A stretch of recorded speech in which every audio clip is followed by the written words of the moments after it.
হুমকি দিচ্ছে তাদের সবাইকে জেলখানার ভিতরে দেখতে চায়। একটা জিনিস আমরা এই গাজীপুরের রাজপথ থেকে স্পষ্ট করে বলি, বাংলাদেশের কোথাও আমার কোন সহযোদ্ধার গায়ে কেউ হাত দেওয়ার চেষ্টা করলে পুরো বাংলাদেশ নতুন করে আবার জেগে উঠবে।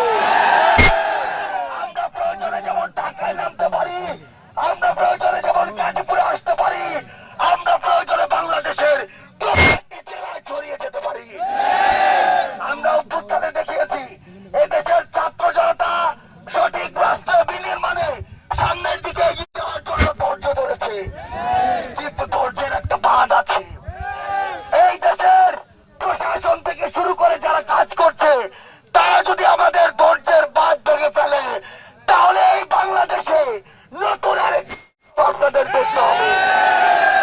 আমরা স্পষ্ট করে বলছি, গতকালকের হামলায় যে সন্ত্রাসীরা জড়িত ছিল তাদের গ্রেফতার করতে হবে।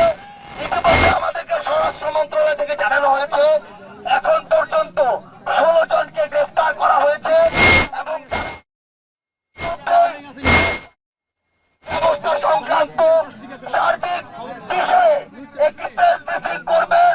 আমরা সেটি অপেক্ষায় আছি। আমরা আর প্রতিশ্রুতিতে বিশ্বাসী না, আমরা কাজ দেখতে চাই। আজকে এখানে অবস্থান করে প্রশাসনের কাজ দেখব তখন পর্যন্ত না আমাদের এই দাবিগুলোর বাস্তবায়ন হচ্ছে। ওই সন্ত্রাসীরা